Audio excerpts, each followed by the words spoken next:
Today's podcast features two separate, unique stories that are both themed around the same thing: people who suddenly just snapped. The audio from both of these stories has been pulled from my YouTube channel and has been remastered for this podcast. The links to the original YouTube videos are in the description.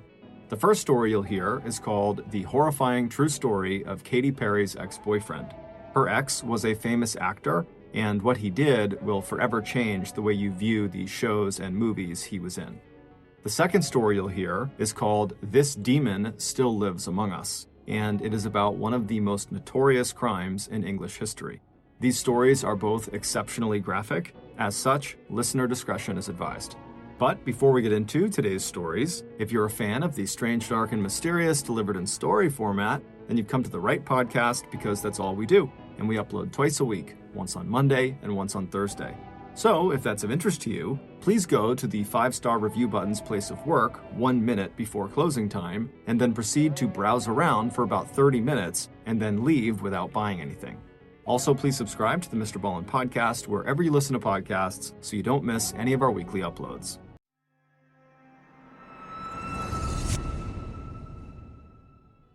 Do you get really stoked when you get invited to a wedding? I do.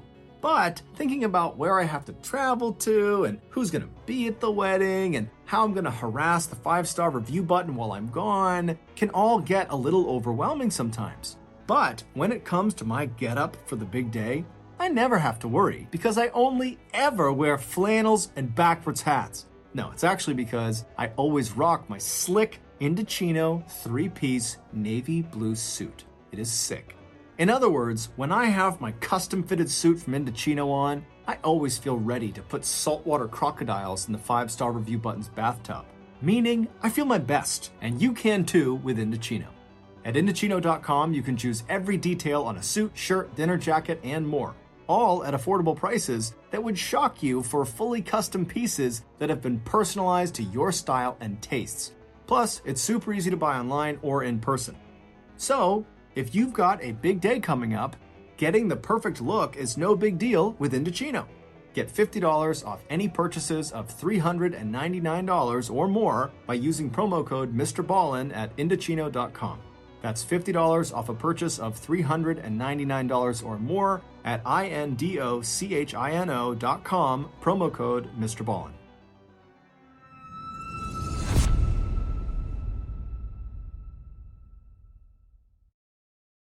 Okay, let's get into our first story called The Horrifying True Story of Katy Perry's Ex-Boyfriend.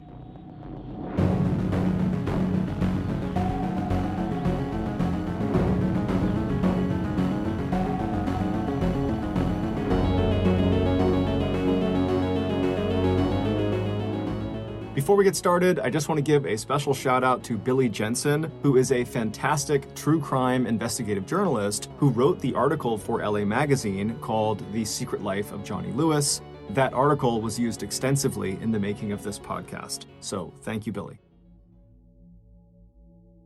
Johnny Lewis was only 7 years old when he landed his first acting role. Granted, it was only a bit part in an obscure escalator safety video, but it was a start.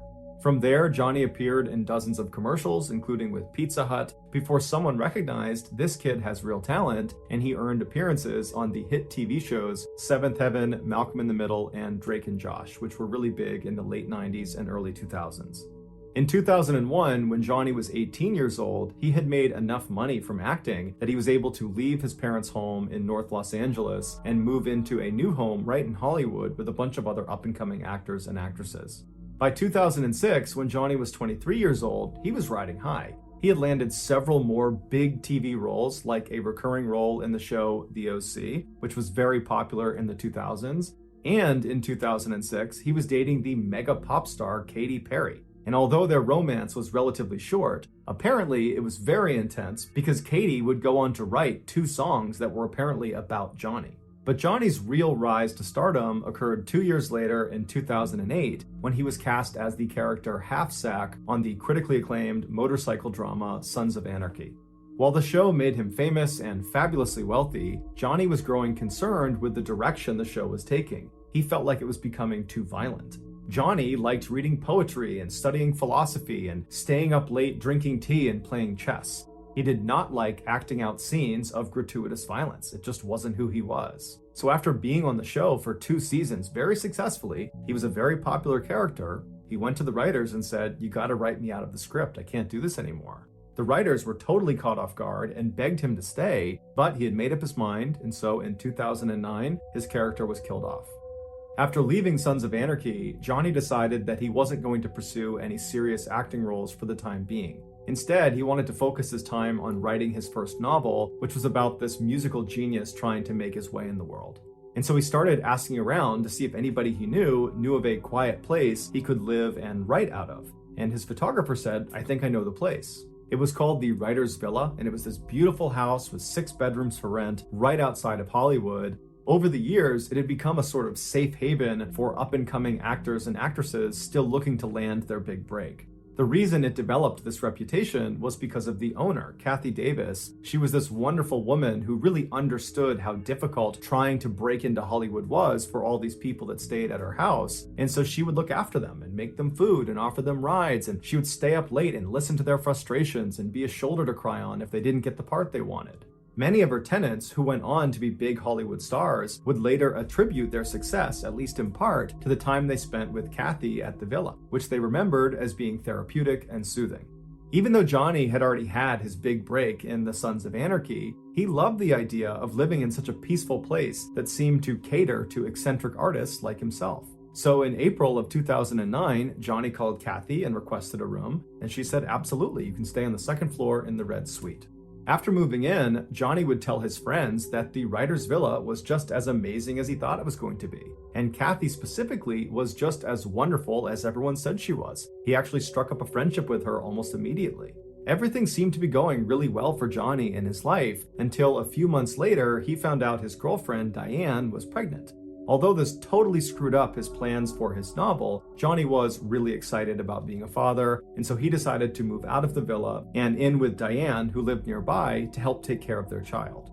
9 months later, on April 6, 2010, Diane gave birth to a healthy little girl named Culla May, and Johnny and Diane fell madly in love with her. But unfortunately, Johnny and Diane's love for each other faded quickly after becoming parents, and before long, Johnny had moved out and back in with his parents. Not long after that, Johnny and Diane became embroiled in this really vicious, long custody battle over Culla May, which ultimately Johnny lost, which was devastating for him. A few months later, in October of 2011, when Johnny was still living with his parents, he decided to take his motorcycle out and just go ride around and clear his head. And so he drove for about 2 hours to the west of LA out into the desert, where he lost control of his bike and he crashed. After getting to the hospital, his injuries were determined to be relatively minor, except they were concerned he might have a head injury. However, after testing negative for a concussion, he was said to be okay by doctors and he was sent home. But when he got home from the hospital, he was not okay. He was a totally different person. Johnny's father, Michael, immediately noticed the change in his son's behavior. He just started acting really weird and erratic, and his thoughts weren't always coherent, and he was really agitated all the time. It was just very obvious that something was off. And it made Michael wonder, perhaps my son did get a head injury from that motorcycle accident, and the doctors just missed it. And so Michael scheduled 2 separate MRIs for Johnny to go to, but for whatever reason, Johnny refused to go. Around this time, Johnny's friends began to notice his strange behavior when in December of that year, he was at an acting class and he began speaking in a vaguely British accent. And everybody in the class noticed it, and eventually someone said, "Hey, why are you doing that?" And Johnny was like, "What?" and just kind of shrugged it off and acted like he wasn't doing that. A few weeks later, on the morning of January 3rd, 2012, Johnny was at his parents' house and he was sitting in the kitchen while his mom was making omelets, and Johnny just kind of abruptly says, "I'm gonna go out for a walk." So he gets up, he's only got his pajamas on, no shoes on, he walks out the door, and as he's walking down the road, he gets maybe 10 or 15 feet away from his parents' house when he hears someone screaming, like they're screaming in distress, and he thinks it's coming from the apartment that was right next to his parents' house. And so he breaks into the apartment, but there's no one in the apartment, it's totally vacant. And so as he's in this apartment, wondering what's going on, the 2 men that owned the apartment, they came home and they see Johnny standing there, and they told him he had to leave immediately. And instead of leaving immediately, Johnny grabbed a nearby glass bottle and he charged at them and hit them both over the head with the bottle before they managed to restrain him and hold him down until the police showed up. Johnny claimed he was acting in self-defense, but the police didn't believe him, and so they charged him with trespassing, burglary, and assault with a deadly weapon, and they sent him to jail.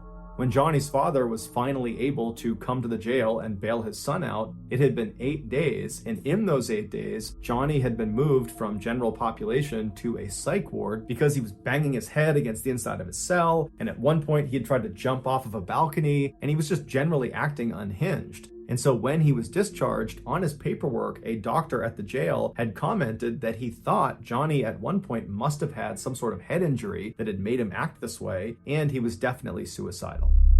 When Johnny got back to his parents' house, he was an absolute wreck. Physically, he had 2 black eyes and his face was all puffed up from the confrontation he had with those 2 men in the apartment. And emotionally, he was so distraught that he wouldn't let anyone in his family come near him. He just holed up in his room and just told everyone to stay away. He also became extremely sensitive to light, to the point where he was turning off all the lights in his parents' home, and then when they would eventually just turn them back on again, he would get agitated and turn them all off, and then finally he just disabled his parents' fuse box. But despite Johnny's obvious issues after coming home from jail, over the next few weeks, he did actually seem to be improving, to the point where at the end of January, so about a month after he came home from jail, his parents allowed him to move out and go live on his own in Santa Monica, California, about 30 minutes away. But as soon as he was living on his own, his troubles started again. On February 10th, so about a week after moving into this place in Santa Monica, he was arrested for punching some random stranger in the head outside of a yogurt shop. But he was ultimately released on $20,000 bail. A couple of days later, Johnny, fully clothed, just walked into the ocean, and when he was pulled out, he had to be brought to the hospital to be treated for hypothermia. A couple of days after getting out of the hospital, he was arrested again, this time for trying to break into a woman's apartment in Santa Monica. He claimed he thought it was his friend's apartment, but nobody believed him, so he was brought to jail and then released on bail again. After this second arrest in Santa Monica, Johnny's parents finally convinced him to go see a doctor about this potential head injury they thought he got from that 2011 motorcycle crash. Even though that jailhouse doc had suggested Johnny had a head injury, he had not officially diagnosed him. So Johnny needed another doctor to officially diagnose his head injury so they could begin to treat it. But the doctor Johnny wound up seeing did not suspect a head injury. Instead, he suspected schizophrenia or bipolar, which are 2 very serious mental disorders. And so he prescribed some medication to Johnny that would treat both of those disorders, and Johnny was on his way. Johnny refused to take the medication and refused to go see another doctor, and so his condition just continued to get worse. Johnny was still facing serious jail time for the break-in and assault against those 2 men in the apartment next to his parents' home, and so Johnny's lawyer was trying to get a deal done where Johnny would go to a mental health treatment facility for a year instead of going to jail for a year. But Johnny was so confident these charges would just get dropped and he'd be allowed to go back to his life and live the way he wanted to, that he fired his lawyer and he represented himself in court. But the charges were not dropped and he was sentenced to 1 year in prison. However, the jail he was sent to was so overcrowded, they reduced his sentence all the way down to only 6 weeks. When Johnny's father finally came to pick him up from prison on Friday, September 21st, 2012, Johnny was at an all-time low. Even though he had only been in jail for 6 weeks instead of the year he was supposed to be there, it was clear that amount of time had done an enormous amount of damage to him. And so on the car ride home from prison, Johnny just kind of sheepishly asked his father, hey dad, would it be possible if you called Kathy Davis at the writer's villa and just see if there's any way I can move back in? And Michael's thinking to himself, I hadn't thought of that, but the writer's villa was the last place Johnny was when his life was still in order. It was probably the last place he was happy, and so he probably has attached a lot of fond memories to that place, and so that's a great place for him to go. And so as soon as they got home, Michael called Kathy Davis and explained the situation and said, is there any way he can stay there? And she said, absolutely, the red suite is still available. I'll go up and make the bed right now. I can't wait to see him. Johnny stayed with his parents that weekend, and then on Monday, September 24th, he packed up his stuff and he moved back into the villa.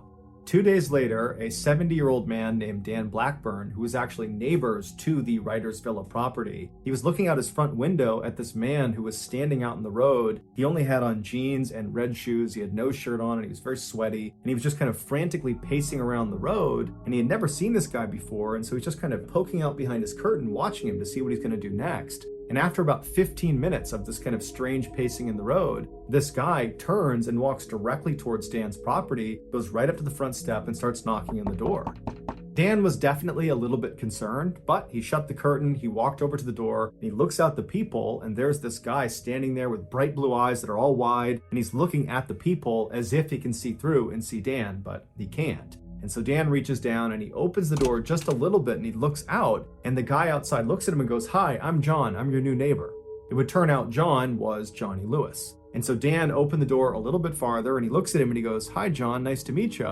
And before the two men could have any sort of conversation, Johnny just abruptly turned around and walked away. And so Dan is totally puzzled by this strange interaction he's just had with Johnny Lewis. And he's watching him as he just walks back to the road, he walks back over and goes inside the villa and disappears.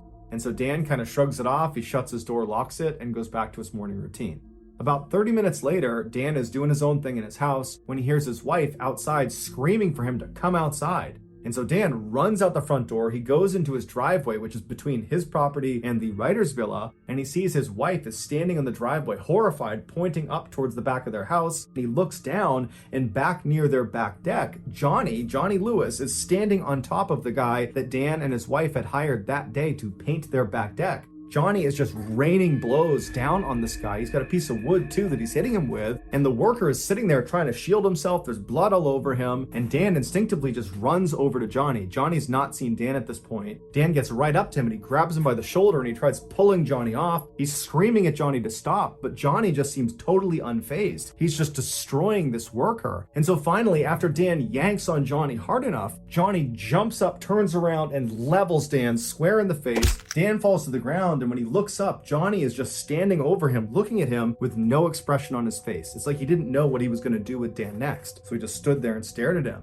But Dan wasn't going to waste any time. He jumped up and he clocked Johnny square in the side of the head, but it had no effect on Johnny. He still just stared at Dan, completely expressionless. And so Dan grabbed a nearby lawn chair and practically broke it over the head of Johnny, but again, it had no effect on Johnny. He just stood there completely expressionless, staring at Dan. And so at this point, Dan just grabs the worker who can barely stand and he runs back down the driveway. He grabs his wife and they run towards the house to go inside. And the three of them manage to get inside the house. And as they're shutting the big heavy door, Johnny comes bounding up and he gets right in front and he jams his arm in the space between the door and the wall. So they can't close the door because it's getting stuck on his arm. And so all three of the adults inside, Dan, his wife, and the painter, are putting all of their weight on this huge wooden door onto Johnny's arm, and Johnny is just trying to grab them the whole time. And so finally, the three of them start raising the door and slamming it as hard as they can on Johnny's arm. And finally, after several hard blows to his arm, Johnny retracted his arm, and they were able to shut the door and lock it.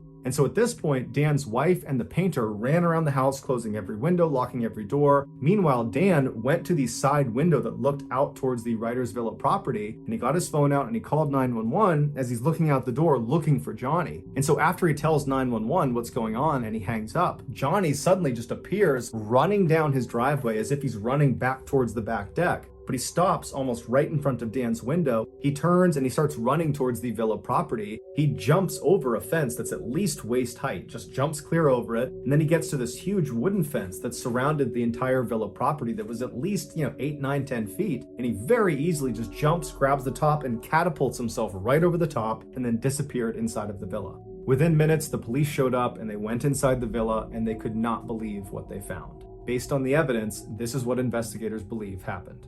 After Johnny, for the first time, walked up to Dan's property and awkwardly knocked on the door and said, "Hi, I'm John, I'm your new neighbor." After that, he turned around and Dan watched him as he left his property and made his way back and went inside the villa. Once Johnny got inside the villa, he made his way up to the second floor and he went into Kathy Davis's room where she was sitting. Now, Kathy most likely turned and saw Johnny standing in the doorway. He's got no shirt on, he's sweating, he looks totally crazed. She probably was not scared. Instead, her motherly instincts kicked in and she probably said, "Hey, are you okay? Can I help you? What's going on?" And as she probably stood up and made her way over to make sure he was okay, Johnny, for reasons no one understands, proceeded to beat and kick and strangle her. And then when she fell to the ground and was totally helpless, Johnny proceeded to either stomp on her skull repeatedly, or he hit her over the head repeatedly with a rusty hammer that was later found in his bedroom. But no matter how Johnny did it, He managed to severely fracture her skull, and that's what ultimately killed her. After killing Kathy, Johnny tracked down her beloved cat and killed the cat the same way. Afterwards, Johnny ran out of the villa, and that's when he spotted Dan's house painter just sitting outside, and he walked over to him and just began beating him. And just like the attack on Kathy and her cat, this attack on this house painter appeared to have no motive as well. After Dan came outside and managed to fight Johnny off, and then when Dan went back inside the house with his wife and with the painter, Johnny stood outside for a few minutes before running down Dan's driveway and then hopping over those two fences right in front of Dan, and then Johnny disappeared inside of the villa. Once Johnny was in the villa, it's believed he climbed up to the upper patio or onto the roof of the villa itself, and from there he either jumped or fell to his death on the driveway below. His death was officially ruled an accident, not a suicide. After the news broke about what had happened at the writer's villa, everybody assumed Johnny must have been on some really hardcore drugs. That's the only explanation for why someone would act the way he acted. But when his toxicology report came back, it showed he had absolutely no drugs of any kind, legal or illegal, in his system. He was completely sober at the time he committed this horrible crime. Some believe Johnny really did have some undiagnosed head injury from that motorcycle accident, and this head injury is responsible for his violent outbursts. Others disagree and say the head injury had nothing to do with it. Johnny clearly had some undiagnosed mental disorder. Maybe it was schizophrenia, maybe he was bipolar, maybe it was something else, but it was this mental disorder that led to these violent outbursts. But to this day, no one knows for sure why Johnny did what he did. All we know is an innocent woman and her cat were needlessly killed. The next and final story of today's episode is called "This Demon Still Lives Among Us." In early 1974, 31-year-old Michael Taylor was living happily with his wife Christine and their 5 children in Ossett, which is a small town in central England. Michael was described as a great father and a great husband who had an excellent sense of humor. In fact, neighbors, whenever they would walk past the Taylor household, would say you could often hear the sound of Michael laughing or the sound of him telling jokes to his family. But in April of that year, everything changed for the Taylor family. Michael had been doing some home repairs when he fell off of a ladder and he hurt his back. The injury itself was fairly minor, but it resulted in chronic pain, and this chronic pain quickly changed how Michael behaved. Michael went from being this cheerful, funny, happy guy to being sad and depressed, and he was so irritable that his family could barely be around him because he would lash out at them. Now, the Taylor family was not a religious family. However, most families who lived in Ossett at that time were. And so when one of Michael's friends found out about how poorly Michael was doing, they approached Michael and said, you really ought to turn to religion for help and for guidance in this difficult time. And they also told him specifically that he really ought to check out this one particular Christian group. It was called the Christian Fellowship Group, and all it was a prayer group for Christians who wanted more religious support beyond just going to church on Sundays. But this friend of Michael's told him that the real draw of this group was the group's leader. Her name was Marie Robinson, and she was this 21-year-old, extremely friendly and energetic and charismatic person who just had this incredible way of making all of her members really feel like they belonged. And so Michael's friend was telling him that he really thought Marie could be the difference maker for him, that she could help him get back to normal. And so Michael, he trusted this friend, and he really didn't have much to lose at this point. He was already at rock bottom, and so he agrees to go check this group out.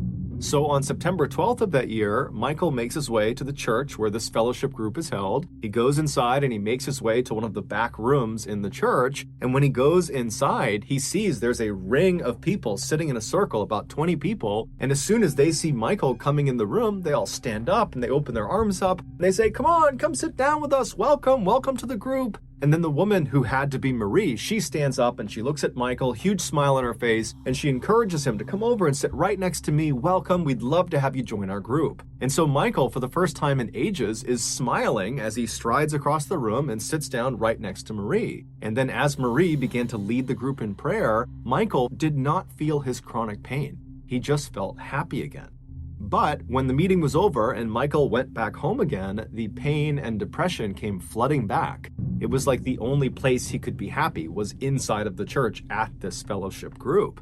And so over the next couple of weeks, Michael completely prioritized this group. He went to all of their meetings, and over the course of these couple of weeks, Michael became very close with Marie, and apparently Marie became very close with Michael, to the point where the two of them would stay after the meetings were over, and just those two would sequester themselves in quiet prayer. No one knew what they did in there, but it just seemed like they were developing a real relationship. And in fact, many people in this group suspected they were having an affair. And before long, the rumors in the church had spread outside and were all over Osset. And then before long, Christine, Michael's wife, was hearing from a friend or a neighbor that apparently Michael was having an affair with Marie. Now, Christine had already suspected her husband was having an affair with Marie because Marie was the only thing Michael talked about when he got home. So, on October 1st of that year, only a couple of weeks after Michael had first attended this group, Christine waited until Michael had left the house to head out to one of the group meetings, and then Christine hopped in her car and she followed him to the church. And when she got there, she parked her car, she took a deep breath, and then she got out, she made her way to the front doors of the church, and she stormed inside, and she found the room where these meetings were held. She barges in, and she points at her husband, and she says, "I know you're having an affair with Marie, and you're gonna admit it in front of this whole group." And Michael, who's sitting with his back to his wife in one of the chairs, he stands up, and instead of addressing his wife, who's accused him of infidelity, he turns and looks at Marie on the other side of the room. And when Marie made eye contact with Michael, she screamed. She would later say Michael did not look human. He looked like a beast and he had wild eyes. And so as Michael is standing there staring at Marie with this very aggressive face, he began breaking out in tongues. Speaking in tongues is where the speaker will be saying or uttering words or sounds that sound like language, but the speaker doesn't know what they mean. The idea is some entity has come inside of their body, and this entity is dictating their speech. And so Michael is broken out in tongues. He's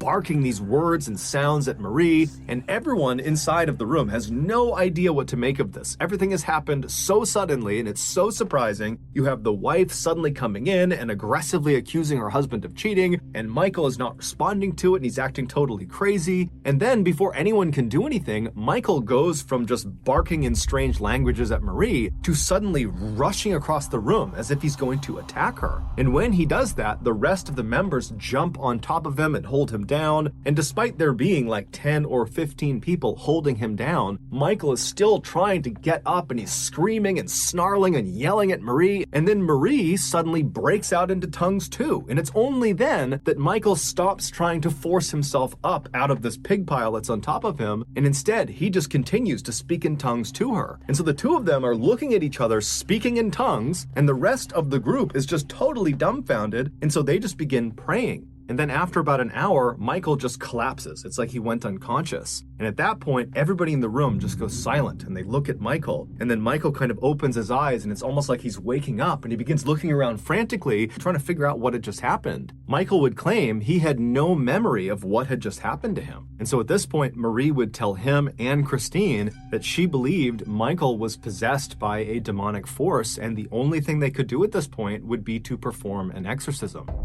An exorcism is an expulsion or attempted expulsion of a supposedly evil spirit inside of a person or a place. Michael and Christine were at a loss. They had no idea what to do in this situation. They were both kind of in shock for very different reasons. And so they just kind of deferred to Marie's judgment and said, yeah, I think an exorcism is the way to go. So Christine and Michael just leave the church and go home, and then the next morning, Marie would get in touch with the Anglican Church of England and would request an exorcism. And after hearing about what was going on with Michael, the Anglican Church would say, yeah, that does sound like he needs an exorcism. And so the following day, they would send out two of their best exorcists named Peter and Raymond. And so Peter and Raymond, they get to Osset, they go to Michael's house, and they observe him. And very quickly, they determine that it does seem like Michael is possessed by at least one demonic force. And so they tell Michael, the only thing we can do here is perform this exorcism, but we need you to agree to it. And And so Michael says, okay, yeah, I agreed to this exorcism, and so would his wife, because she at this point is just completely unsure what to do. She's just going along for the ride. So a day later, on October 4th at 10 p.m., Michael, his wife, and the rest of the members of this fellowship group, along with Peter and Raymond, they would all meet at this other church in a neighboring town. And as soon as Michael had been positioned in the middle of this group in this chair, Peter and Raymond began the ritual by praying. And as soon as they did, Michael began screaming out in tongues, and he began writhing around, and he fell to the ground, and he began contorting his body in grotesque positions, as if the words Peter and Raymond were saying were physically harming Michael. And so after 8 hours of this, during which they had to actually tie Michael down to prevent him from hurting other members or hurting himself, after 8 hours, they finally just came to a stop. Peter and Raymond were exhausted. It looked very much like Michael too was exhausted. And as soon as they stopped the ritual, Michael just kind of collapsed on the ground as if he had fallen unconscious. And then at some point he kind of wakes up and he's looking around wildly. He's still tied down to the ground and he's acting like he has no idea what's just happened. And at this point, Peter and Raymond, they tell him that, the exorcism was mostly successful. We identified 40 demons inside of you, and this exorcism was able to expel 37 of them. So that means there's still 3 demons inside of you.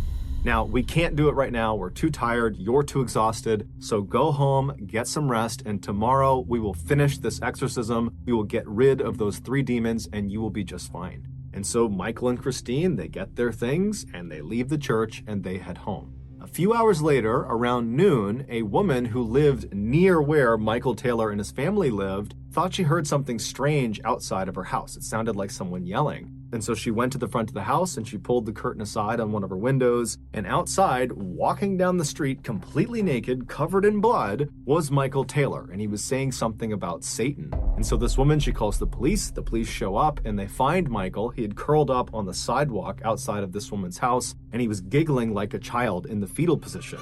And so the police approach him. And at some point, Michael apparently snaps out of it. And he starts looking up at the police like he has no idea what's going on. And eventually they would get him to tell them his name and where he lived. And so after calling in backup to deal with Michael, the responding officers made their way to Michael's residence. And so they go inside, and immediately, as soon as they see what's in there, one of the officers just turns around and runs outside and begins dry heaving. The inside of the Taylor family home would become one of the most infamous crime scenes in English history.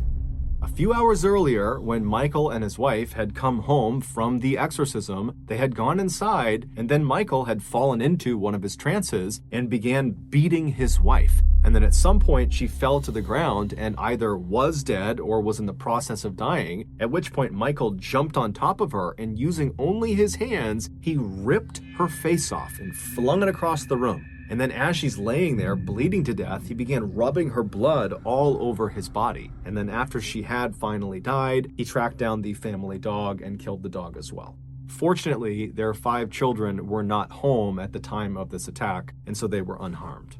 During Michael's trial, the prosecution and the defense blamed the Anglican Church of England and Marie and her religious group for effectively convincing Michael he was possessed with demons, which caused him to act out violently and kill his wife. And so ultimately, Michael would be found not guilty by reason of insanity, and after only 4 years of psychiatric care, he was released. And today, he is still living free in Ossett.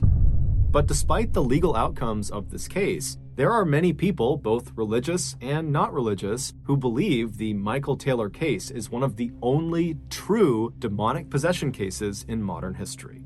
Also, just to close the loop, we don't know for sure if Michael and Marie were having an affair, but it is assumed they were.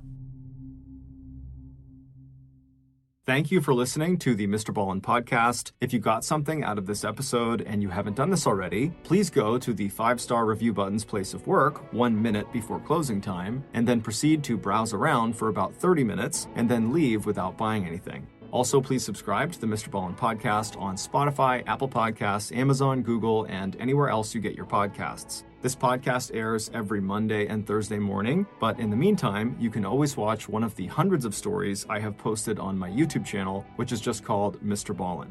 If you want to get in touch with me, please follow me on any major social media platform and then send me a direct message. My username is just @MrBallen, and I really do read the majority of my DMs. Lastly, we have some really cool merchandise, so head on over to shopmrballen.com to have a look. So that's going to do it. I really appreciate your support. Until next time, see ya.